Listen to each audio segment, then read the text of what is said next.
Newcastle's attack has just been—it's been awful. It really has. What's doing with Kalen Ponga? You know, usually he's the man that saves them. He's the creator. He's everything. Now let's have a look at some numbers here with the Knights nosedive. Average points 10. That's last. Average tries 2. It goes on. Completion rate terrible. Errors the same. I mean, look at their tackle busts and their offloads. So it's a nightmare in Newcastle at the moment. Yeah, they've been putrid to only manage to score 60 points in 6 games. And if you actually break it down, you've got to go back to round 2 against the Dolphins. They scored 28 of those points in that fixture. So when you factor that in, for a backline that's got not only KP, but also Bradman Best, Dane Gagai, Fletcher Sharp's one of the best emerging players in the competition who's lightning quick and can create points. It is surprising.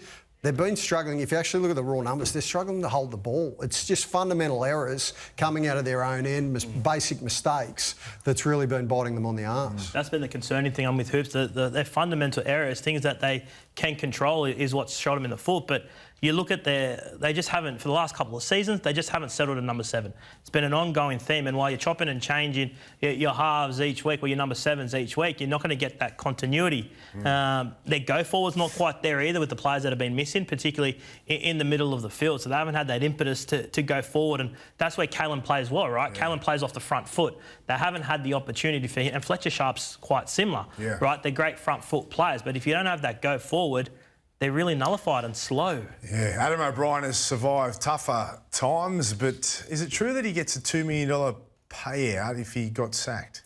You might be able to answer this one. Well, his contract's in full. I don't think there's any get-out clauses there on his new deal to the end of 2027, which he inked last season and extended. And look, so he does.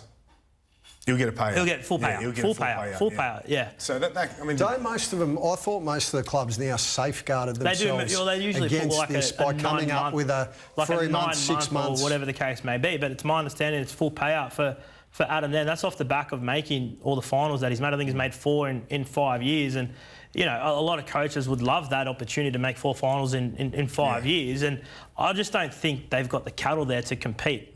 Right, the pressure will be on next year once Dylan Brown arrives, and if they're just dishing up the same sort of attack, well, there's going to be some issues there, right? So I think. So you think he's safe?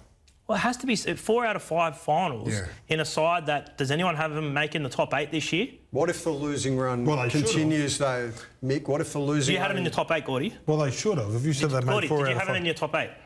I didn't pick a top 8, but... Would you have had them in your top 8? Yeah, you would think so. Kalen Ponga. No, I don't think... Did anyone else have them in their top 8? I can't even remember. She said that's... Mate, it's too long ago, but if you said they've made 4 out of 5, they would expect themselves to be in the top 8. It's not what we think about them, it's what they think about them inside their own 4 walls. I just don't think they've got a top 8 quality roster at the moment. If you look at their backline though, Mick, yes, the halves have had a lot of chopping and changing, but the rest of that backline, there's strike across the park. They should be scoring. They should be going better than what they're going. Out of yardage. Just to come back there, Mick, what's changed this year compared to last? Well, I don't think the go-forward's there either. Last year they had Jacob and Daniel Safidi playing a lot. Leo Thompson was obviously there, but Daniel's gone to the Dolphins and Jacob's been injured, and that hurts. Then you throw in Adam Elliott, Jack Hetherington, Dylan Lucas. There's your starting forward pack almost gone. They're losing Leo Thompson too. They are definitely. They're losing Leo Thompson at the end of the year. Brown. Dylan Brown. Well, that's why they've paid him a stupid amount of money to fix this problem. To help fix this problem, right? Because they can't score points. So they've signed a guy they believe can help score points. Which leads us to this. Details emerge of a potential 3-way player swap between Galvin, Brown, Pearce, Paul. Please explain. Well, there's lots doing the rounds at the moment in terms of you've got all those 3 players that you mentioned. Kai Pearce-Paul's off contract at the end of this season at the Newcastle Knights. I think it's unlikely that he stays at Newcastle, and his 2 potential suitors are Parramatta and the West Tigers. Right, then you've got Dylan Brown going to Newcastle next year, and then who knows what the situation is with Lockie Galvin. So, theoretically, if you move Pearce-Paul to the Tigers and Galvin to the Eels and Brown to the Knights, there's a potential... You mean right now?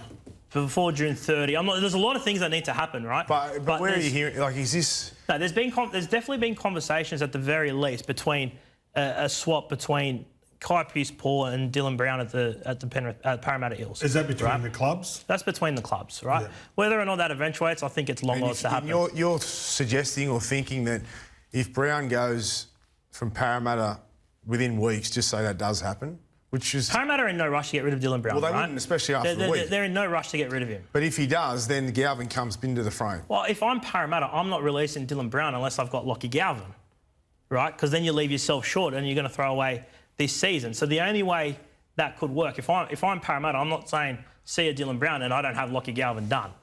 It feels like there's a lot of Chinese whispers to this. It feels like it was brought up on radio on the weekend. There's a lot of fantasy football spitballing. Okay. I spoke to Kai Pearce-Paul's agent today, Sam Ayub, and he said, look, under no circumstances have we asked for a release or will we be asking for a release this season. He also said that they're not going to be part of solving other people's problems or predicaments, which lends itself to the fact that clearly some of those other clubs are trying to manoeuvre behind the scenes to get this style of scenario into effect. Clubs and agents or just clubs? You'd have to have the agents involved too, sure. Well, there's three separate agents there. Yeah. Right, so that's a tricky little puzzle to work out. It's not like one's got two or whatever the case may be, but there's no doubt that... It's interesting though, because... the Tigers are in for him, right? So the Tigers... Yeah, and I think there were some people pushing for the Tigers to possibly get him before June 30. That then may have been perceived as, well, OK, the Tigers have had a bit of a victory there. They've got a good damaging edge back rower. Oh, well, maybe then they might soften their stance on Galvin. Pending what happens with the Galvin situation,